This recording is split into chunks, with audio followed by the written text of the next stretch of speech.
Okay. అందరికీ వందనాలు. ఆ దేవుడు మళ్ళీ మనకి ఈ సాయంకాల సమయంలో మరొకసారి ఆయన వాక్యం ధ్యానించుకునే భాగ్యం దయచేసినందుకు వందనాలు చెల్లించుకుంటున్నాం.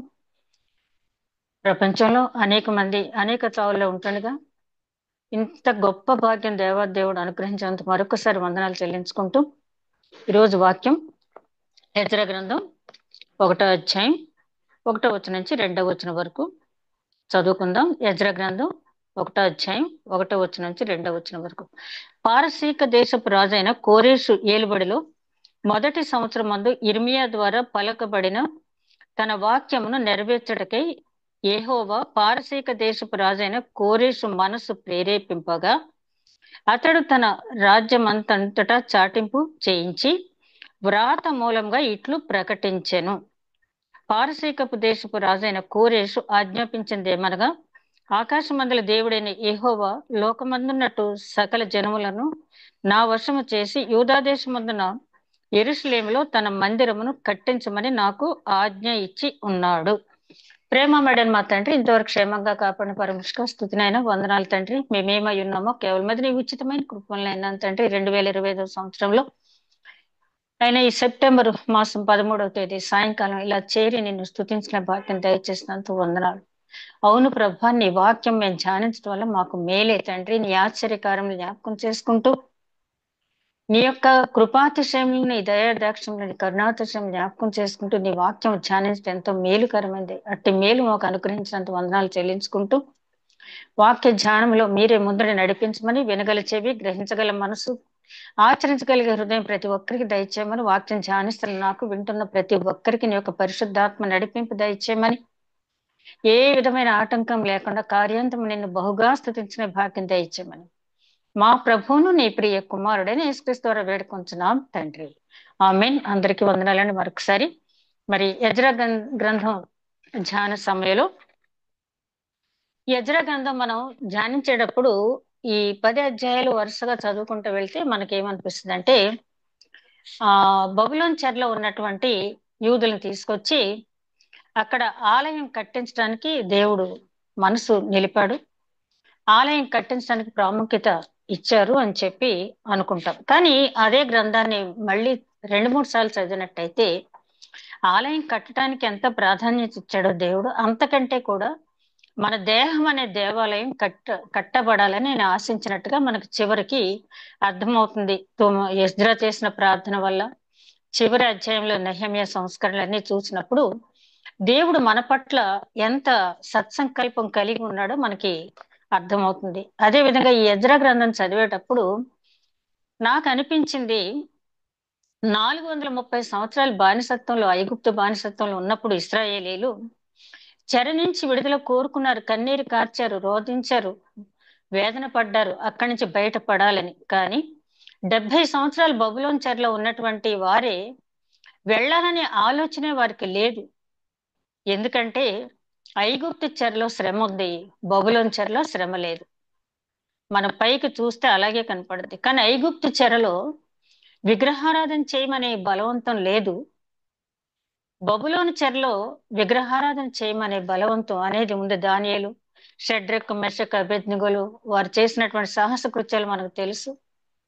అయితే మానవుడు అన్ని సంతోషాలు పొందినప్పుడు దేవుణ్ణి ఎంతగా మరిచిపోతాడు అనేది ఈ గ్రంథం చివరి వచ్చేటప్పటికి మనకు అర్థమవుతుంది. చివరికి ఒక అన్యుడైన రాజును ప్రేరేపించి మీ స్వస్థలాలకు వెళ్ళండి అని ఆయన ఆజ్ఞ ఇచ్చడం ద్వారా వాడు కదిలారు. అంటే మానవుడు సుఖభోగాలకి ఎంత ప్రాధాన్యత ఇస్తున్నాడు. ఈ జీవితం 70 సంవత్సరాలు, మోషే గారు చెప్పారు కదా, 70 సంవత్సరాలు అధిక బలం ఉంటే 80 సంవత్సరాలు ఆ తర్వాత అయినను వాటి వైభవం, ఆయాసము, దుఃఖమే అని తెలుసు. వాక్యం చిన్నప్పటి నుంచి చదువుతాం. కానీ మరి బబులోన్ చెరలో ఉన్నటువంటి ఇశ్రాయేలీల పరిస్థితి మనం గమనించినప్పుడు అన్ని సుఖాలు ఉన్నప్పుడు దేవుని నెగ్లెక్ట్ చేస్తామేమో. ఈ యెజ్రా కాలం సమయంలో ఉన్నట్టుగా ఇశ్రాయేలీల పరిస్థితిని మనం చూసినప్పుడు దానికంటే భిన్నంగా మనం ఏమి లేమేమో అని అనిపిస్తా ఉంది. ఎందుకంటే ఒక పక్కన క్రైస్తవుల మీద హింసలు, దాడులు జరుగుతున్నాయి. ప్రేయర్స్ చేసేవాళ్ళు చేస్తున్నారు చక్కగా 3 రోజులు. మరి మనం ఉపవాస ప్రార్థనలు కూడా, విజ్ఞాపన ప్రార్థనలు కూడా చేస్తున్నాం. కానీ ఏదైతే అయ్యిందిలే అని చెప్పి నిర్విచారంగా ఉండేవాళ్ళు ఎక్కువ శాతం మంది ఉన్నారు. ఇక్కడ చదువుతూ ఉంటే మొదటి వచ్చిన పారసీక దేశపు రాజైన కోరేషు ఏలుబడిలో మొదటి సంవత్సరం మందు ఇర్మియా ద్వారా పలుకుబడిన తన వాక్యము నెరవేర్చుటకై. ఇర్మియా ద్వారా ఏ వాక్యం పలికారు అనేది మనం గమనించినట్లయితే ఇర్మియా గ్రంథం 25 అధ్యాయం 11-12 వచనాలు చూస్తే, ఇర్మియా గ్రంథం 25 అధ్యాయం 11-12 వచనాలు చూస్తే, ఈ దేశము పాడుగాను నిర్జనముగాను ఉండును. ఈ జనులు 70 సంవత్సరములు బబులోను రాజునకు దాసులుగా ఉందురు. యెహోవా వాక్కు ఇదే. 70 సంవత్సరములు గడిచిన తరువాత వారి దోషములు బట్టి నేను బబులోను రాజును ఆ జనులను కల్దీల దేశమును శిక్షింతును. ఇక్కడ చెప్తున్న మాట ఏంటంటే, మనకు తెలుసు విలపించే ప్రవక్త ఇర్మియా ప్రవక్త ద్వారా దేవుడు బబులోను చెరకు వెళ్ళటం తప్పుదని చెప్పినా కూడా ఇక్కడి నుంచి స్వస్థల నుంచి కదలలేకపోయారు. ఎందుకంటే అప్పటికే ఇళ్ళు వాకిళ్ళు సంపాదించుకుని ఉన్నారు. కదలటానికి కష్టమే. ఒక రకంగా చూస్తే వాళ్ళని అంటున్నాం, మనమైనా సరే ఇళ్ళు వాకిళ్ళు వదిలిపెట్టి వెళ్ళాలంటే కష్టమే. కానీ ఒక పక్క దేవుడు ప్రవక్త ద్వారా ప్రవచింప చేస్తున్నాడు, మీరు వెళ్ళాలి, తప్పదు, మీరు నా మాట విని వెళ్తే మీరు సుఖపడతారు, లేనట్లయితే బలవంతంగానే అక్కడ చెరకు వెళ్తారు, ఆ రాజు వచ్చి మిమ్మల్ని ఎలాగైనా సరే బలవంతంగా తీసుకుని వెళ్ళటం అనేది జరుగుతుందని చెప్పినా కూడా మన వాళ్ళు సరే వస్తే చూద్దాంలే అన్న ఇదిలోనే ఉన్నారు తప్పించి, ప్రవక్త ఎంతగా చెప్పినా కూడా వాళ్ళు కదలేదు. తర్వాత ఇర్మియా ప్రవక్త ఆ ప్రలాపం అనేది మనం చూస్తాం. ఆయన ఆ విలాప వాక్యాలు 5 అధ్యాయాలు మనం గమనించినప్పుడు ఆ విలాపం ఆయన అయ్యో యెరూషలేమా అని చెప్పి ఆయన బాధపడిన విషయాన్ని మనం చూస్తాం. అదే విధంగా ఇర్మియా ప్రవక్త ద్వారానే 29వ అధ్యాయం 10వ వచనం మనం గమనించినట్లయితే 29వ అధ్యాయం 10వ వచనం, యెహోవా ఈ ఆజ్ఞను ఇచ్చుచున్నాడు, బబులోను రాజ్యమునకు 70 సంవత్సరములు గతించిన తరువాతనే మిమ్మును గూర్చి నేను పలికిన శుభవార్త నెరవేర్చి ఈ స్థలమునకు మిమ్మును తిరిగి రప్పించునట్లు నేను మిమ్మును దర్శింతును. నేను మిమ్మును గూర్చి ఉద్దేశించిన సంగతులు నేను ఎరుగుదును. రాబో కాలమందు మీకు నిరీక్షణ కలిగినట్లు అవి సమాధానకరమైన ఉపదేశంలే కాని హానికరమైనవి కాదు. ఇదే యెహోవాకు. మీరు నాకు మొర్ర పెట్టుదురేని, మీరు నాకు ప్రార్థన చేయుచు ఒత్తురేమి, నేను మీ మనవి ఆలకించును. ఆయన చెప్పాడు, 70 సంవత్సరాలు మీ చెరలో ఉండటం అనేది తప్పదు, మీరు ఏం చేయాలంటే నాకు మొర్ర పెట్టాలి, అదే విధంగా మీరు ప్రార్థించాలి అని ఆయన చెప్పారు. వాగ్దానం ఇచ్చిన దేవుడు నమ్మదగిన వాడు. ఆయన మర్చిపోలేదు, ఇచ్చిన వాగ్దానాన్ని ఆయన మర్చిపోలేదు. కానీ వాగ్దానం పొందిన వారు మాత్రమే మర్చిపోయారు. ఇట్లా చాలాసార్లు జరుగుతుంటది. ఇప్పుడు ఇస్సాకు వాగ్దాన పుత్రుడు, జీవితకాలం అట్లాగే వాగ్దానాన్ని అనుసరించి జీవించాడు కాబట్టి ఇస్సాకుని ఇప్పటికీ మనం గుర్తు చేసుకుంటున్నాం. అదేవిధంగా సంసోన్ జీవితంలో మనం గమనించినట్టయితే ఆయన జన్మించక ముందే అతను నాజీర్ అవుతాడని చెప్పి తల్లిదండ్రులు చెప్పడం, ఆ తండ్రి మర్చిపోయాడు, కుమారుడు మర్చిపోయాడు. సంసోన్ ఎట్లాంటి శాపభరితమైనటువంటి జీవితం అనుభవించడం మనకు తెలుసు. అదే విధంగా అబ్రహాం చెప్పాడు, శారా గర్భాన్ని వచ్చిన కుమారుడే వారసుడు అని చెప్పినా, వాగ్దాన పుత్రుడే నీ వారసుడు అవుతాడని చెప్పినా కూడా చివరికి వచ్చేటప్పటికి తొట్టుపాటు పడి హాగర్ సంతానం ఇప్పటికీ కూడా హాగర్ సంతానానికి శారా గారి సంతానానికి ఇప్పటికీ కూడా యుద్ధాలు జరుగుతూ ఉన్నాయంటే ఆ వాగ్దానం చివరి వరకు విశ్వాసంతో ఉన్నట్టయితే ఇట్లాంటివి అనేవి జరగవు. కానీ మానవ సహజంగా ఏమవుతుందంటే ఆ వాగ్దానం తీసుకున్నప్పుడు అదే వీళ్ళు శ్రమల్లో ఉంటే తప్పకుండా ఆ వాగ్దానాన్ని పట్టుకుని ప్రార్థించేవాళ్ళు. అయ్యా 70 సంవత్సరాల తర్వాత నీవు మమ్మల్ని మా స్వస్థానానికి తీసుకెళ్తాను పలానా ప్రవక్త ద్వారా చెప్పించావు కదా, ఏంటి మా పరిస్థితి, మేము ఇంత కఠోరమైన దాస్యం అనుభవిస్తున్నామే, ఎందుకు తీసుకువెళ్ళట్లేదని చెప్పి అడిగి ఉండేవాళ్ళు. కానీ వాళ్ళకి చక్కగా హాయిగా గడిచిపోతుంది, చాలా హాయిగా వాళ్ళకి గడిచిపోతుంది. ఎందుకంటే అక్కడ ఆయన 29వ అధ్యాయంలోనే మనం వచనాల్లో చూస్తే, మీరు ఇళ్ళు కట్టుకోండి, మీ పిల్లలకి కావాలంటే సంబంధం, ఇశ్రాయేల్ దేవుడును సైన్యములకు అధిపతి యెహోవా తన ప్రేరేపణ చేత బబులోనుకు చెర తీసుకుని పోబడిన వారికి అందరికీ ఇలాగూ ఆజ్ఞ ఇచ్చుచున్నాడు.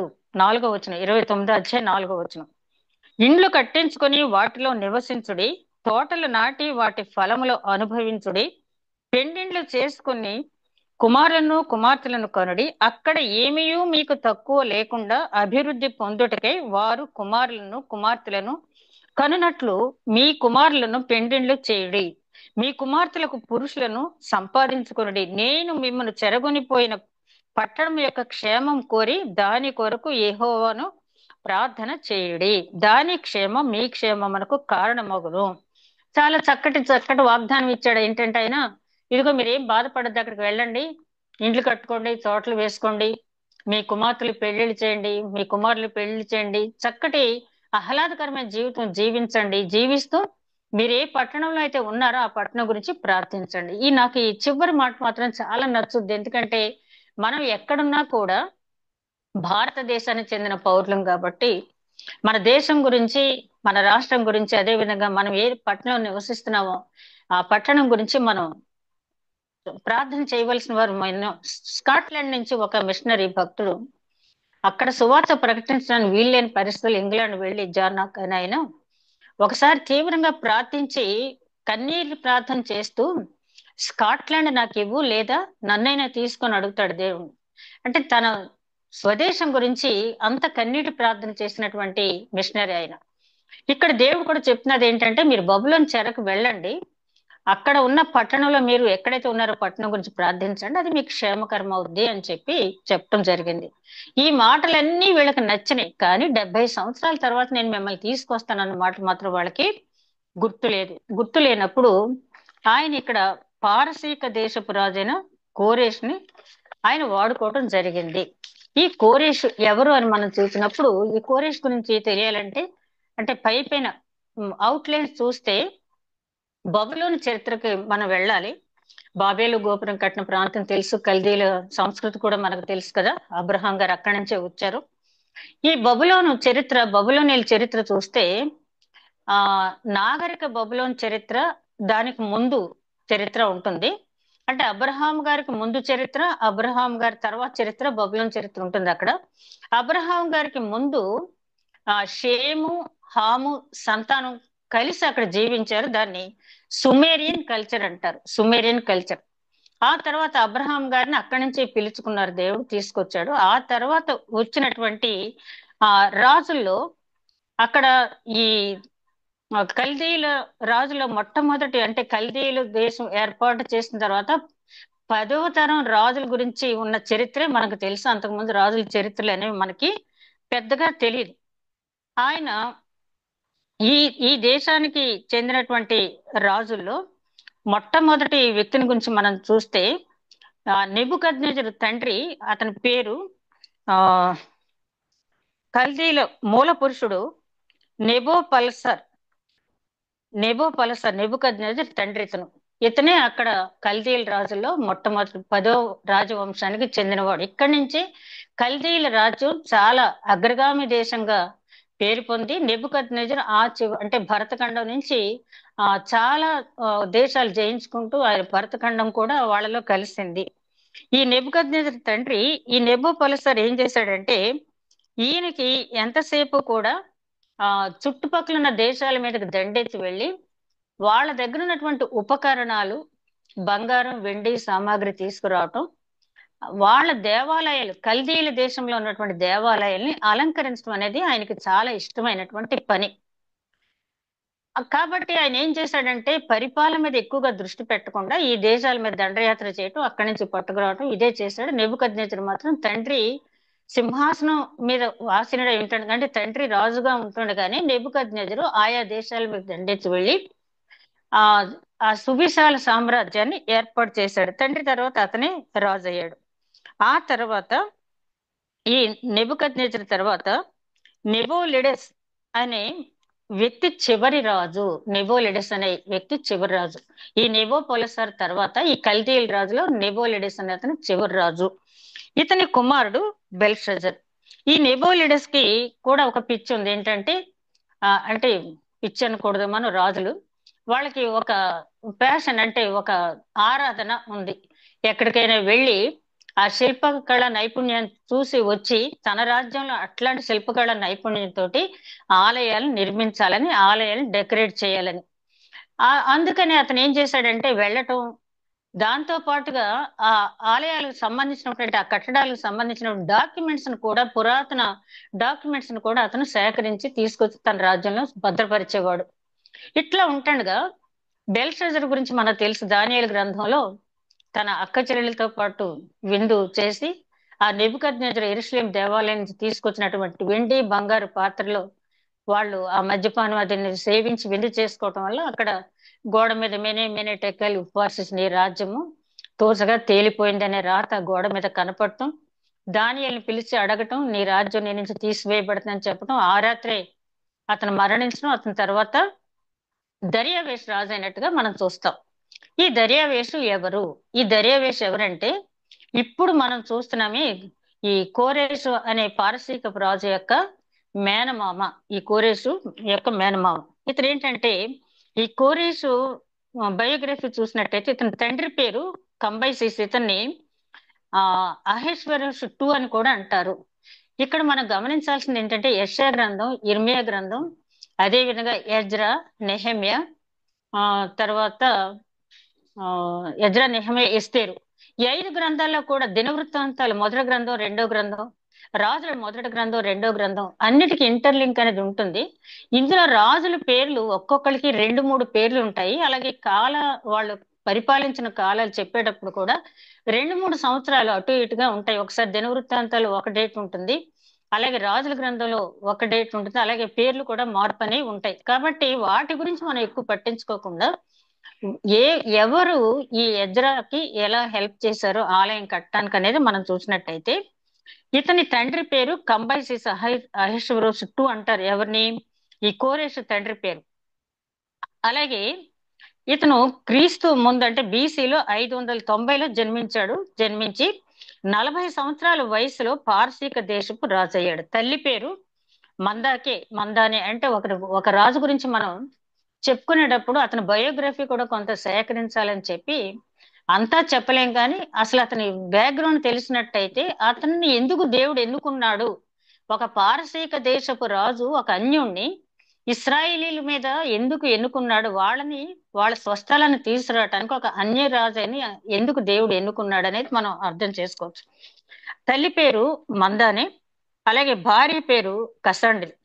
మేనమామైన దర్యావేషుతో కలిసి బాబేలుపై దండెత్తి 538వ సంవత్సరంలో ఆ కల్దీల రాజ్యాన్ని జయించి ఇతను ఏం చేశాడంటే వెంటనే అతను రాజుగా కాకుండా తన మేనమామ నుంచి ఇతను కూడా నెబుకద్నెజర్ లాగానే దేశయాటన చేసి అనేక రాజ్యాలని జయించడానికి ఇతని గురించి చెప్పే సైరస్ ద గ్రేట్ అంటారు ఇతని గురించి. అదే విధంగా యెహోవా చేత అభిషేకింపబడిన వాడు. ఇది చాలా విచిత్రంగా ఉంటుంది, ఎందుకంటే ఇతను ఒక అన్యరాజు. ఇతను యెహోవా చేత అభిషేకింపబడిన వాడు ఏంటంటే యెహోవా దేవుడి స్వయంగా యెషయా గ్రంథం తర్వాత చూస్తాం రిఫరెన్స్. ఆయనే చెప్పాడు, నేను అభిషేకించుకున్న కోరేషు అని చెప్పి. అలాగే 62 సంవత్సరాల దర్యావేషు మేనమామని రాజుగా కూర్చోబెట్టి తర్వాత ఇతను ఆ దేశాటనకు వెళ్ళటం. ఆ తర్వాత ఆ సమయంలో బబులోన్ రాజు బెల్షస్సర్ చేసిన తప్పు వలన ఆ రాజ్యం ఇతని చేతికి రావటం జరిగింది. ఇతడు దేవుడు ఏర్పరచుకున్నటువంటి సాధనం. ఇది మనం చెప్పేదే కాదు. ఎందుకు కోరేష్ గురించి చూస్తున్నాం మనం అంటే ఎజ్రా గ్రంథంలో మెయిన్ చూడవలసిన వ్యక్తి కోరేషు. ఈ కోరేషు ప్రోద్బలం వల్లే ఎజ్రా గారు గాని, జెరుబ్బాబేల్ గాని, నెహెమ్యా గాని, హగ్గయి గాని, జకర్య గాని అక్కడికి వెళ్ళారు. వాళ్ళు విధి నిర్వహణ చేసుకున్నారంటే మూల సూత్రధారుడు కోరేషు. కాబట్టి కోరేషు జీవిత చరిత్రలో కొన్ని అంశాలు మనం చూస్తూ ఉన్నాం. ఇతని గురించి మనం చూసినప్పుడు ఇతన్ని దేవుడు పిలుచుకున్నాడు అంటానికి మన దగ్గర ఉన్నటువంటి ఆధారం ఏంటంటే యెషయా గ్రంథం. మీరు కూడా ఒకసారి చూడండి. యెషయా గ్రంథం 41వ అధ్యాయం 2వ వచనం నుంచి 4వ వచనం వరకు మనం గమనించినట్లయితే యెషయా గ్రంథం 41వ అధ్యాయం 2వ వచనం నుంచి 4వ వచనం వరకు తన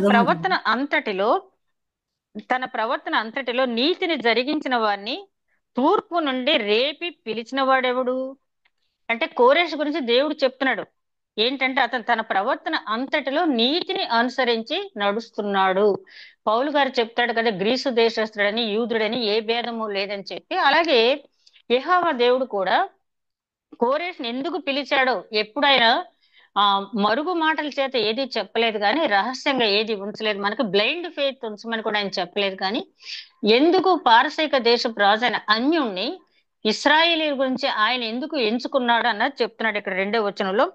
తన ప్రవర్తన అంతటిలో నీతిని జరిగించువాన్ని తూర్పున నుండి రేపి పిలిచిన వాడెవడు?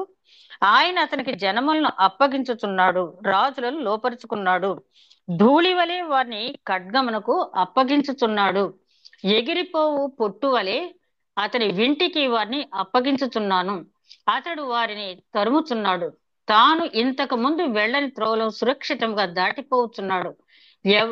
ఎవడు దీన్ని ఆలోచించి జరిగించెను? ఎవరు కూడా దాని గురించి ఆలోచించలేదు. కానీ కోరెష్ గురించి ఆయన చెప్తున్నాడు. ఎందుకంటే వాగ్దానం తీసుకుని ఇశ్రాయేలీయులు మర్చిపోయి ఉండొచ్చు, కానీ ఆ వాగ్దానం నెరవేర్పు కోసం సరైన వ్యక్తిని తీసుకురావాలని చెప్పి, ఎంత విచిత్రం అంటే ప్రవక్త అయిన యెషయా ఎక్కడ, కోరేషు జన్మించింది అక్కడ. అంతకు ముందు కోరేషు పుట్టక ముందు నుంచి ఏర్పరచుకోవటం జరిగింది. ఇర్మియా ప్రవక్త అంటాడు కదా, దేవుడు తల్లి గర్భంలో ఉంటాను కానీ నేను ఏర్పరచుకున్నాను. అలాగా ఆయన ప్రణాళిక మనకి అర్థం కాదు. ఆయన వీళ్ళని బబులోను చెరకు పంపించేటప్పుడే ఈ 70 సంవత్సరాల తర్వాత వీళ్ళ ప్రవర్తన ఎట్లా ఉంటుందో ఆయనకి తెలుసు. ఎందుకంటే ఐగుప్తు నుంచి తిరిగి వచ్చేటప్పుడు ఆయన చెప్తాడు, మళ్ళీ వీళ్ళు విగ్రహారాధన చేస్తారు, మళ్ళీ వీళ్ళు బానిసత్వానికి వెళ్ళిపోతారని చెప్పి. యెహోషువ గ్రంథం 23, 24 అధ్యాయాలు మనం చదివినట్టయితే, ఇదిగో మీరు మీ చుట్టూ ఉన్న దేవతలను ఆరాధించుకోండి, నేనును నా కుటుంబం మాత్రం యెహోవానే సేవిస్తాం అన్నప్పుడు వాళ్ళు చాలా పౌరుషంగా అబ్బేబే లేదు మేము యెహోవానే ఆరాధిస్తాం అన్నారు. కానీ ఆ మాట మీద నిలబడలేదు. ఇశ్రాయేల్కి ఉన్నటువంటి పెద్ద డ్రాబ్యాక్ ఏంటంటే, ఏ దేవతను కనపడితే ఆ దేవతను ఆరాధించటం. ఈ బబులోన్లో కల్దీయులు ప్రతి ఒక్కరికి మన భారతదేశంలో లాగానే వానకు ఒక దేవత, ఎండకు ఒక దేవుడు, అట్లా ప్రతి దానికి కూడా దేవుళ్ళు, మంత్ర విద్యలు. ఈ ఆలయ అలంకరణల గురించి నేను చదువుతుంటే మొత్తం మన భారతదేశంలో ఆలయాలను ఎట్లాగైతే అలంకరిస్తున్నారు, ఇవన్నీ కూడా అక్కడి నుంచి వచ్చినవేనేమో అనుకుంటున్నాను నేను. ఎందుకంటే ఆ అలంకరణ చేసే పద్ధతి, అలంకరణకి ఇచ్చే ప్రాధాన్యత అంతా కూడా. కాబట్టి ఆయన ఏమంటున్నాడంటే, మీరు మర్చిపోయిన నేను మర్చిపోలేదు, నీతి నియమాలు అనుసరించి నడుచుకునే వ్యక్తిని నేను తీసుకుని వస్తున్నానని చెప్పి ఆయన చెప్పడం జరిగింది. అదే విధంగా 44వ అధ్యాయం కూడా ఒకసారి తీయండమ్మా. యెషయా గ్రంథం 44వ అధ్యాయం 28వ వచనం. యెషయా గ్రంథం 44వ అధ్యాయం 28వ వచనం.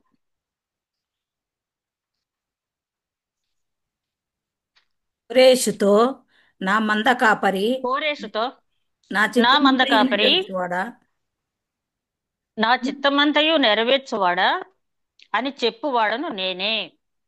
యెరూషలేముతో నీవు కట్టబడదువనియు, దేవాలయము పునాది వేయబడిననియు నేను చెప్పుచున్నాను. ఈ యెషయా గ్రంథంలో మనం గమనించినట్లయితే, ఇదివరకు కూడా నేను చెప్పడం జరిగింది, ఒక్కొక్కసారి యెహోవా దేవుడు యెషయాతో మాట్లాడిన మాటలు ఉంటాయి ఒకే అధ్యాయంలో.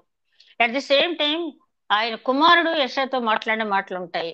అలాగే యెషయా క్రీస్తు, యెషయా యెహోవా దేవుడు, యెషయా అన్యజనులతో మాట్లాడిన మాటలు అన్ని కూడా ఒకే అధ్యాయంలో ఒక్కొక్కసారి ఉంటాయి. అలాగే ఇక్కడ 44వ అధ్యాయానికి వచ్చేటప్పటికి కోరేష్తో దేవుడు డైరెక్ట్ గా మాట్లాడుతున్నాడు. నా మంద కాపరి, ఆయన మంద ఎవరు? ఇశ్రాయేలీలు.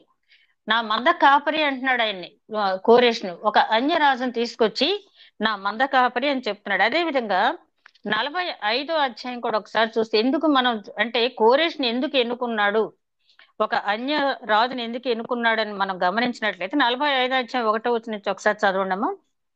45వ అధ్యాయం 1వ వచనం. అతని పక్షమున జనములను జయించుటకు అతని నేను అతని కుడి చేతిని పట్టుకొని ఉన్నాను. నేను రాజుల నడికట్లను విప్పేదను, ద్వారములు అతని ఎదుట వేయబడకుండా తలుపులు తీసేదను అని యెహోవా తాను అభిషేకించిన కోరేషును గురించి సెలవిచ్చుచున్నాడు. నేను నీకు చూడండి, ఇక్కడ ఆయన చాలా ఆయన డైరెక్ట్ గా చెప్తున్నాడు, నేను అభిషేకించిన కోరేష్ గురించి చెప్తున్నాను. చదవండమ్మా. నేను నీకు ముందుగా పోవచ్చు మెట్టగానున్న స్థలములను సరాలము చేసేదను, ఇత్తడి తలుపులను పగలగొట్టేదను, ఇనుప గడియలను విడగొట్టేదను, పేరు పెట్టి నిన్ను పిలిచిన చూడండి, కోరేష్తో ఆ కోరేష్తో మాట్లాడుతున్నాడు దేవుడు. ఇదిగో ఇనప గడియలు గాని ఇత్తడి తలుపులు గాని నీ మధ్య, అంటే ఇత్తడి తలుపులు ఇనప గడియలు అంటే కల్దీల రాజ్యం అనేది చాలా గొప్ప రాజ్యం. ఆ రాజ్యాన్ని జయించాలంటే ఎంతో శక్తియుక్తులు ఉంటే గాని జయించలేడు. కాబట్టి కోరేష్తో చెప్తున్నాడు, నీ ముందు ఇత్తడి తలుపులు ఆగవు, ఇనుప గడియలు ఆగవని. తర్వాత చదవండమ్మా. పేరు పెట్టి పేరు నిన్ను పెట్టి పిలిచిన ఇశ్రాయేలు దేవుడనైన యెహోవాను నేనే అని నీవు తెలుసుకొనున్నట్లు అంధకార స్థలములలో ఉంచబడిన నిధులను, రహస్య స్థలములలో మరుగైన ధనమును నీకు ఇచ్చేదను. నా సే చాలండి. ఆయన అంటున్నాడు చాలండి. ఆ ఆ చెప్తున్నాడు, నేను నిన్ను పిలుచుకున్నాను, ఇశ్రాయేల్ దేవుడినైన నేనే నిన్ను పిలుచుకున్నాను. నీవు ఈ పని చేసినందుకు అంధకార స్థలంలో ఉన్న నిధులు నీకు ఇస్తాను, అలాగే రహస్య స్థలంలో ఉన్నటువంటి ధనరాశులు నీకు ఇస్తాను అని చెప్పి దేవుడు అంటున్నాడు. దేవుడు ఒక మాట అన్నాడంటే అది నెరవేర్పు జరగకుండా ఉండదు. మరి కోరేషుకి ఆ ధనరాశులు ఇచ్చాడా? అంధకార స్థలంలో ఉన్నటువంటి ఆ నిధులు దేవుడు ఇచ్చాడా అంటే, అంటే పరిశుద్ధ గ్రంథంలో వ్రాయబడలేదు. కానీ మరి తర్వాత నెబుకద్నెజరు చరిత్ర చదివినప్పుడు నెబుకద్నెజరు ఏం చేశాడంటే విలువైన బంగారం వెండి వస్తువులన్నీ కూడా పెద్ద పెద్ద బాక్సుల్లో పెట్టి ఆ జలాశయాల్లో వేసేసాడంట. మరి ఎందుకు అంటే ఇతర రాజులు ఎవరన్నా దండెత్తి వచ్చినప్పుడు కనపడకుండా ఉండాలనో మరి దేనికో వేశాడు మొత్తానికి. కోరేషు రాజ్యానికి వచ్చిన తర్వాత ఆ ధనరాశులు ఆ ధన నిధులన్నీ కూడా కోరేషుకు దొరికినాయి, నెబుకద్నెజరు దాచి ఉంచినటువంటి నిధులు. కాబట్టి దేవుడు ఒక మాట అన్నాడంటే అది నెరవేర్పు జరగకుండా ఉండదు. అదే విధంగా 46 అధ్యాయం 11 వచనం, 46 అధ్యాయం 11 వచనం. తూర్పు నుండి క్రూర పక్షిని రప్పించుతున్నాను, దూరదేశము నుండి నేను యోచించిన కార్యమును నెరవేర్చువని పిలుచుచున్నాను. నేను చెప్పి ఉన్నాను దాన్ని నెరవేర్చెదను, ఉద్దేశించి ఉన్నాను సఫలపరచెదను. కఠిన హృదయులై నీతికి దూరముగా ఉన్నవార్లారా నా మాట ఆలకించుడి. నా నీతిని దగ్గరకు రప్పించుచున్నాను, అది దూరముగా లేదు. నా రక్షణ ఆలస్యం చేయలేదు. సియోనులో రక్షణ నుండి ని- ర- రక్ష ఆ, సియోనులో రక్షణ నుండి నియమించుచున్నాను. ఇశ్రాయేలునకు నా మహిమ అనుగ్రహించదును ఆయన చెప్తున్నాడు.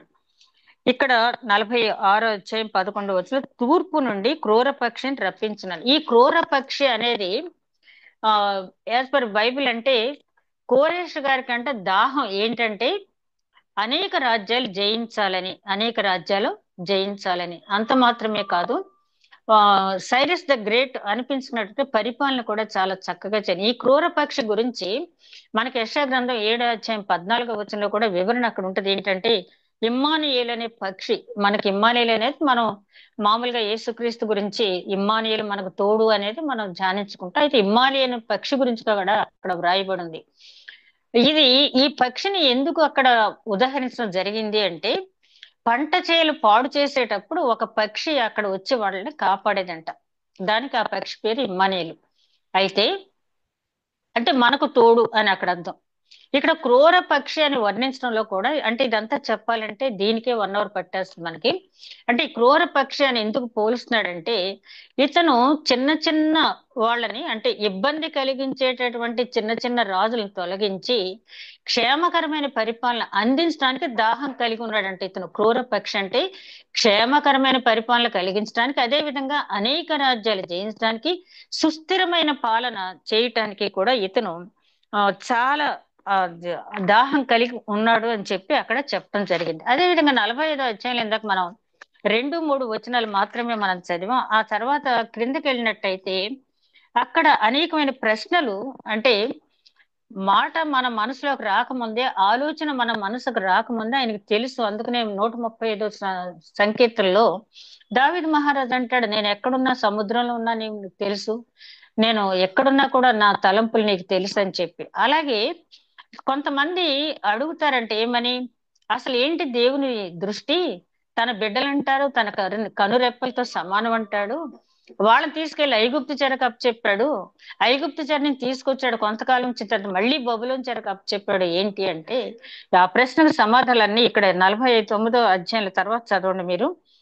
9 వచనం నుంచి చివరి వరకు ఆ ప్రశ్న జవాబులు. అంటే ఎవరు అడిగారు అనేది మనకు అక్కడ ఉండదు, అంటే మనుషులు ఇలా తలుస్తారు, ఆ తలుచుకునే వారికి నేను ఇచ్చే జవాబు అని చెప్పి దేవుడు ఆ 45వ అధ్యాయంలో చెప్పడం జరిగింది.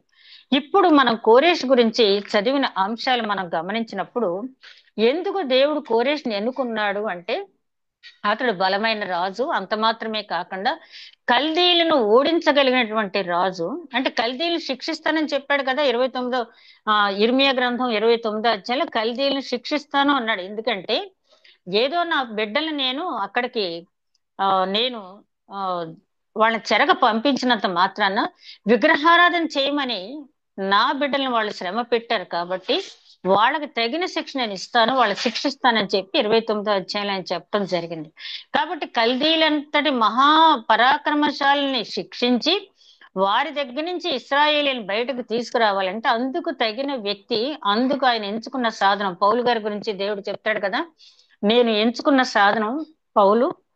అతను ఎన్ని అగచాట్లు పడాలో, ఎన్ని శ్రమలు పడాలో, ఎంత మంది దగ్గర నిలబడాలి, ఎంత మంది అధికారుల దగ్గర నిలబడి నా కోసం సాక్ష్యం ఇవ్వాలో నీకు తెలియదు అని చెప్పి అననీయతో పౌలు గారి గురించి చెప్పడం జరిగింది 9వ అధ్యాయంలో అపోస్తుల కార్యాల్లో. అలాగే ఇక్కడ దేవుడు ఎన్నుకున్నాడంటే పశ్చాత్తాపడే దేవుడు కాదు. అయ్యో అదేంటి కోరేష్ని ఎన్నుకున్నానంటే, నేను కోరేష్ ఇలాంటి వాడు అనుకునే ఆయన కాదు. కానీ ఆయన ముందు ఉన్నది అక్కడ చెరలో ఉన్న యూదుల్ని బయటకు తీసుకురావాలి. వాళ్ళు ఎవరి చెరలో ఉన్నారు? కల్దీల చెరలో ఉన్నారు. మహాపరాక్రమవంతులైనటువంటి కల్దీల చెరలో ఉన్నారు. అక్కడి నుంచి తీసుకురావాలంటే వాళ్ళకంటే పరాక్రమవంతమైన రాజు కావాలి. సైరస్ అనే మాటకి, కోరేష్ అనే మాటకి అర్థం, ఆ పేరుకి అర్థం ఏంటంటే సూర్యుడు. కల్దీయులు అప్పటి వరకు చంద్రదేవుని ఆరాధనలో ఉన్నారు. అబ్రహాం గారు కూడా దేవుడు పిలవక ముందు ఆ చంద్రదేవుని ఆరాధించిన వాడే. అలాగే మన ఎస్తేరు గ్రంథంలో చూసినట్టయితే హామాను, మొర్దెకై వీళ్ళంతా చంద్రదేవుని ఆరాధనలో ఉన్నవారే దేవుడు వారిని పిలవక ముందు.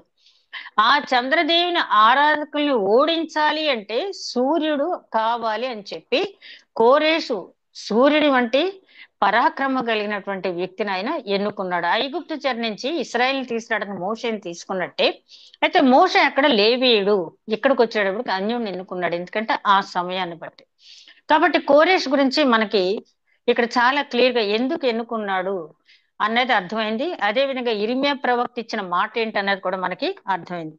ఇక 3వ వచనం నుంచి మనం గమనించినట్టయితే, ఎజ్రా గ్రంథం 1వ అధ్యాయం 3వ వచనం నుంచి మనం గమనించినట్టయితే, కావున మీలో ఎవడును ఆయన జనులై ఉన్నారో వారు యూదా దేశమునున్న యెరూషలేమునకు బయలుదేరి యెరూషలేములోని దేవుని మందిరము అనగా ఇశ్రాయేలీల దేవుడైన యెహోవా మందిరమును కట్టవలెను. నాకు ఈ మాట చదువుతా ఉంటే చాలా బాధ అనిపించింది. ఒక అన్యరాజు వచ్చి, పారసీక రాజు వచ్చి, మీలో దేవుని ప్రజలు ఎవరైతే ఉన్నారో, ఆయన మందిరం కట్టాలని ఆశ కలిగి ఎవరైతే ఉన్నారో వాళ్ళు వెళ్ళొచ్చు అని ఒక అన్యరాజు చేత చెప్పించుకునే పరిస్థితి దేవుని బిడ్డలైనటువంటి ఇశ్రాయేలు. వాళ్ళ గురించి ఆలోచించడం, మన గురించి కూడా మనం ఆలోచించుకోవాలి. ఎందుకంటే సర్వ సౌఖ్యాలు దేవుడు ఇచ్చిన తర్వాత నా ప్రాణమా తినుము త్రాగుము సుఖించము అనే స్థితిలోనే ఉంటున్నామా? స్తుతించము అనే మాట మర్చిపోతున్నాం. ఒకవేళ స్తుతించము అనే మాట గనక మర్చిపోతే దేవుడిచ్చే పనిష్మెంట్ మామూలుగా ఉండదు కదా.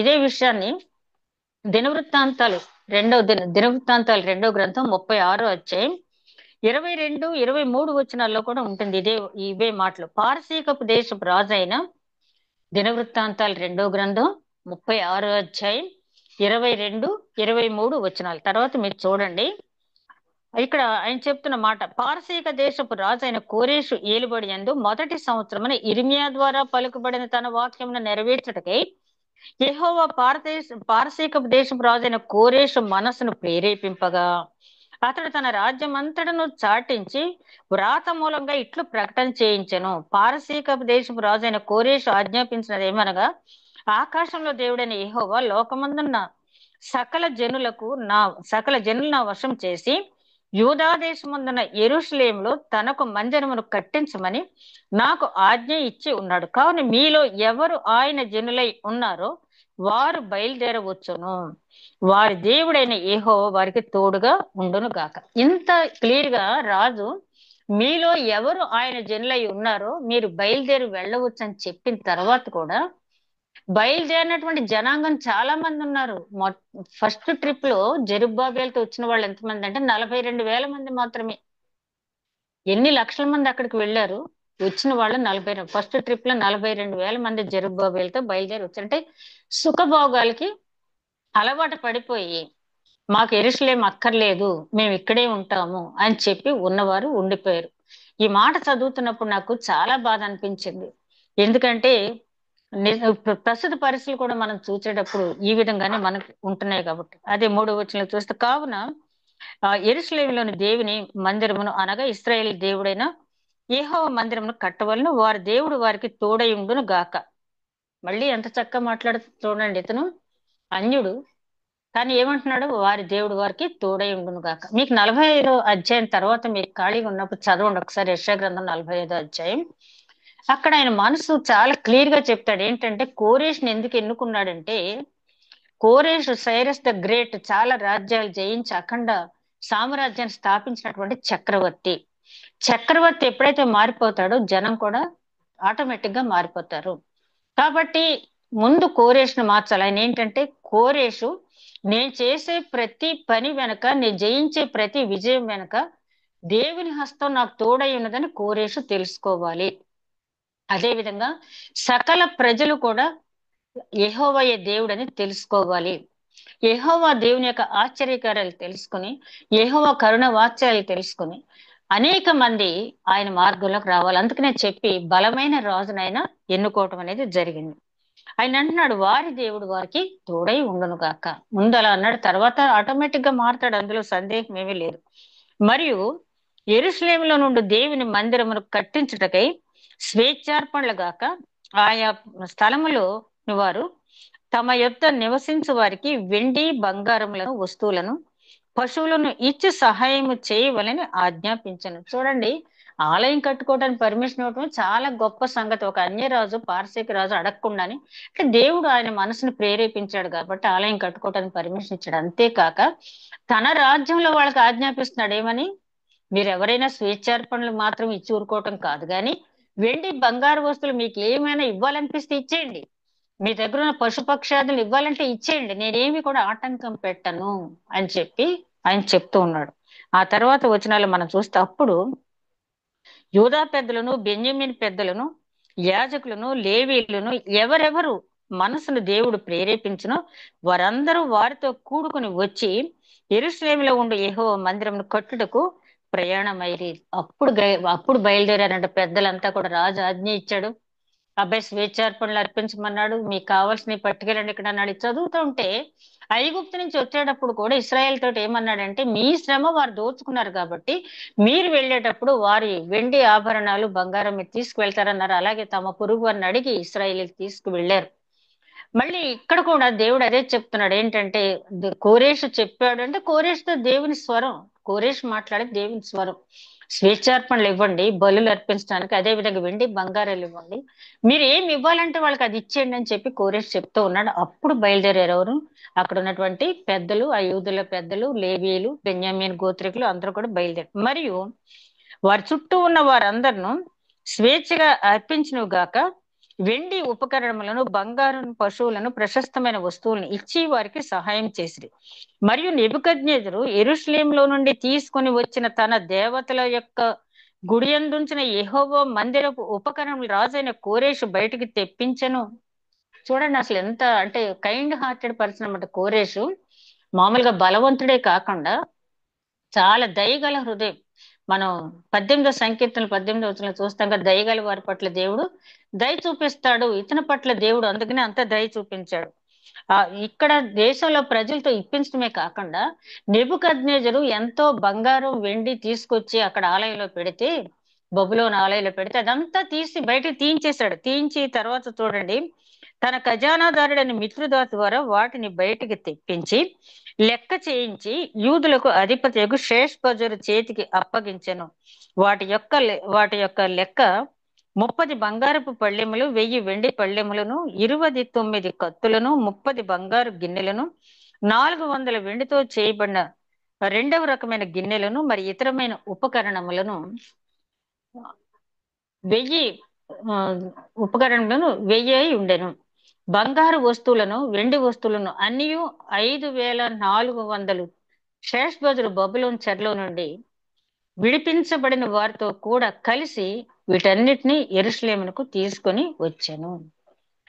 కోరేష్ గురించి మనం చదివేటప్పుడు అతను చాలా దయగలవాడు. అంత మాత్రమే కాకుండా ఇతరుల ఆస్తిని ఆశించేవాడు కాదు. తర్వాత అతని గురించి చెప్పబడిన మాట ఏంటంటే, ఒక్క యూదులను మాత్రమే కాకుండా ఈ కల్దీలు ఎవరెవరినైతే తీసుకొచ్చి చెరపట్టి తీసుకొచ్చారో వాళ్ళందరికీ కూడా స్వేచ్ఛ స్వతంత్రాలు ఇచ్చాడు. మీ మీ స్వదేశాలకి మీరు వెళ్ళవచ్చు. ఇక్కడ కావాలని ఉంటే నేను ఉండొద్దు అనను, కానీ మీ దేశాలకు మీరు వెళ్ళాలనుకున్న వాళ్ళకి మీకు వెళ్ళొచ్చు.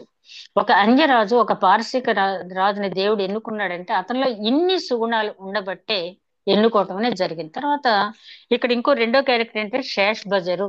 ఈ శేష్ బజర్ అనే మాట జెరుబ్బాబేలు పేరు అని చెప్పి మరి వ్రాయబడింది. కొంతమంది ఏమో కాదు అంటారు. ఏదైనా కూడా ద్వితీయోపదేశకాండం 29 దేవుడు ఏమంటాడంటే, రహస్యములు మన యెహోవాకు చెందినవి అంటాడు. కాబట్టి ఉన్నది మాత్రమే నేను చెప్తున్నాను. అంటే నేను చదివినటువంటి క్రిటిసిజం బుక్ స్టడీ బైబిల్లో ఇచ్చిన మాట ఏంటంటే, శేష్ బజరు అనేది జెరుబ్బాబేలుకు కల్దీల నామధేయము.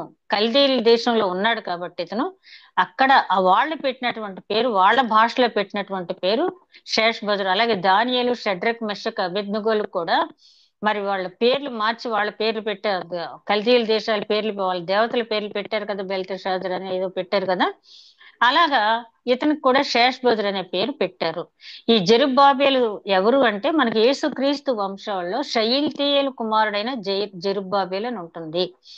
ఈ ఈ జెరుబ్బాబేలు తండ్రి ఎవరు అని మనం ఆలోచించినట్టయితే, యూదులు చెరకపోయేటప్పటికి అప్పుడుకున్నటువంటి రాజు కొన్య అంటారు, కొన్య అంటారు, యెహోనాదాబ్ అని చెప్పి, యెహోయాకీన్ అని చెప్పి అనటం జరిగింది. 2-3 పేర్లు ఆయనకు ఉన్నాయి. అయితే చరిత్రకారులు చెప్పేది ఏంటంటే, అతనికి పిల్లలు లేరు, కానీ అతని తర్వాత అతని సోదరుడు అతని భార్యను దేవధర్మ వివాహ ప్రకారం చేసిన, మన రూతు గ్రంథంలో చదివాం కదా, ద్వితీయోపదేశకాండం 25వ అధ్యాయంలో ఉంటుంది. ఎవరికైనా పిల్లలు లేకుండా ఒక వ్యక్తి చనిపోయినట్టయితే అతని సహోదరుడు అతని భార్యను వివాహం చేసుకుని అతని సంతతిగానే అతను చెలామణి అవుతాడు. అలాగా ఈ షయల్తీయేలు కుమారుడుగా ఈ జెరుబ్బాబేలు ఉన్నాడు అని చెప్పి అక్కడ చెప్పడం జరిగింది.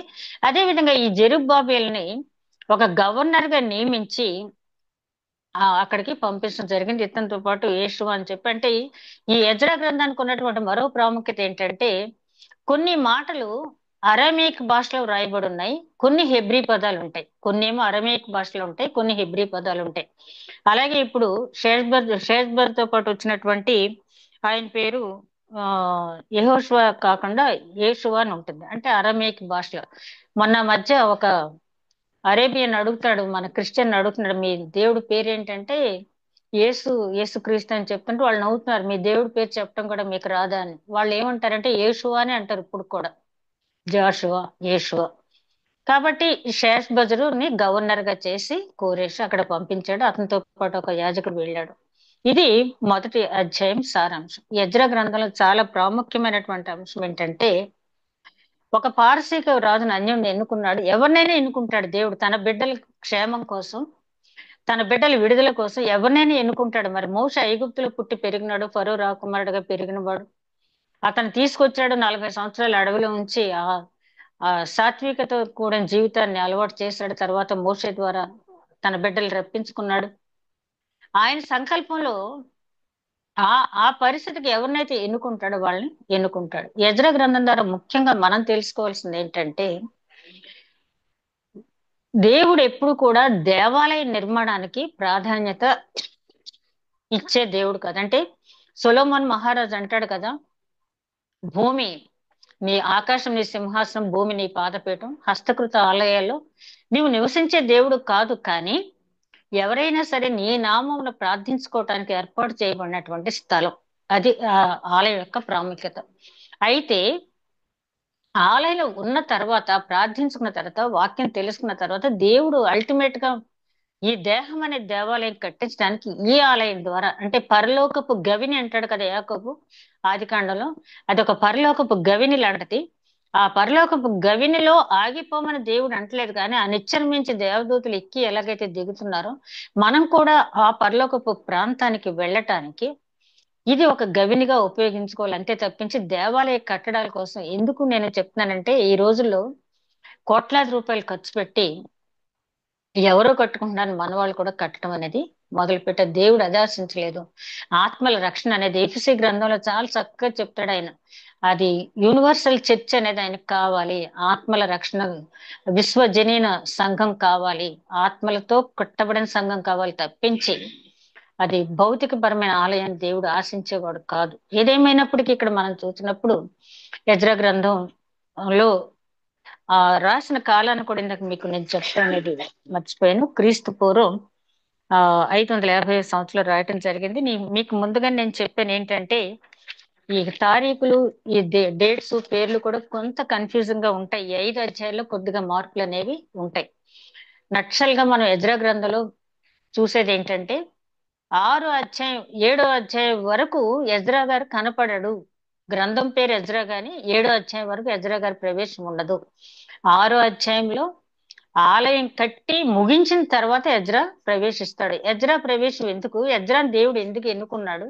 యెజ్రాని ఎందుకు తీసుకువచ్చాడు? ఆ తర్వాత నెహెమ్యా వస్తాడు. నెహెమ్యాని ఎందుకు తీసుకొచ్చాడు అనేది ఈ జెరుబ్బాబెలు గాని, యెజ్రా గాని, నెహెమ్యా గాని వీళ్ళు భౌతికపరమైన ఆలయాన్ని కట్టడానికి మాత్రమే కాకుండా దేవుని ఆరాధించడానికి తగినటువంటి దేవాలయంగా మన శరీరాలు మార్చబడటానికి వారిని దేవుడు ఉపయోగించుకున్నాడు. యెజ్రా గ్రంథం ఆశాంతం మనం చదివిన తర్వాత దేవుని సంకల్పాలనే ఈ 29వ అధ్యాయంలో ఇర్మియా గారు చెప్పేటప్పటికి, ఈ ప్రవచనం పలికేటప్పటికి కోరేషు పరిపాలన మొదలైంది అక్కడ. చూసారా? అంటే కాలములు, సమయములు అనేవి ఎక్కడా కూడా ఒక్క రోజు కూడా అటు ఇటు పోదు. ఆయన చెప్పిన వాగ్దాన నెరవేర్పు మనం చూసుకోవటం అనేది తేడా తప్పించి ఆ నెరవేర్పు పలానా సమయంలో జరుగుద్ది అని చెప్పి రాకడ ఎందుకు చెప్పలేదు, పలానా సమయంలో వస్తాను ఎందుకు చెప్పలేదని ఇన్ని ఖచ్చితంగా చెప్పినటువంటి దేవుడు ఆ రెండవ రాకడ ఎప్పుడు జరుగుద్దని ఎందుకు చెప్పలేదు అంటే, అంతటా అందరూ మరమనసు పొందాలని పేతురు గారు 2వ పత్రికలో చెప్తాడు కదా, దీర్ఘశాంతం వహిస్తున్నాడు ఆయన. కాబట్టి అది ఒక్కటే మాత్రం మనకి డేట్ అనేది చెప్పలేదు. మిగిలినవన్నీ కూడా ఎప్పుడు జరుగుతాయని చెప్పాడు, అప్పుడు కూడా జరిగినాయి. రాకడ అనేది తథ్యం. మనం సిద్ధపాటు కలిగి ఉండాలనేది మాత్రం మనం నేర్చుకోవాల్సింది. యెజ్రా గ్రంథం ద్వారా దేవుడు మనకు అనుగ్రహించినటువంటి నడిపింపుతో దేహం అనే దేవాలయం కట్టుకోవటానికి దేవుడు మనల్ని నడిపించునుగా. దయగల మా ప్రభా, ఇంతవరకు ధ్యానించిన వాక్యమును బట్టి నిజమే తండ్రి, నీ వాక్యమును ధ్యానించడం ద్వారా మేము మేలు పొందుతాం తండ్రి. ఆ మేలు పొందటానికి తండ్రి అనేక గ్రంథాలు, అనేక ప్రవక్తల ద్వారా పలికిన మాటలు, నువ్వు ఎంచుకున్నటువంటి నాయన నీ సేవకుల ద్వారా పలికించిన మాటల ద్వారా నాయన మమ్మల్ని రాకడికి సిద్ధపరచడానికి నాయన ఎన్నో వేల సంవత్సరాల పూర్వం రాయబడిన గ్రంథాలు అయినప్పటికీ ఇప్పటికీ అదే విధంగా చివరి మానవుడికి కూడా పనికొచ్చే విధంగా నాయన నువ్వు రాయించిన విధానాన్ని బట్టి వందనాలు చెల్లించుకుంటూ నీ వాక్య మర్మాలు తెలుసుకోవటం మాత్రమే కాకుండా ఆచరించగలిగే కృప మాకు దయచేయమని మా ప్రభువును నీ ప్రియ కుమారుడని యేసుక్రీస్తు ద్వారా వేడుకొంచున్నాం తండ్రి. ఆమేన్.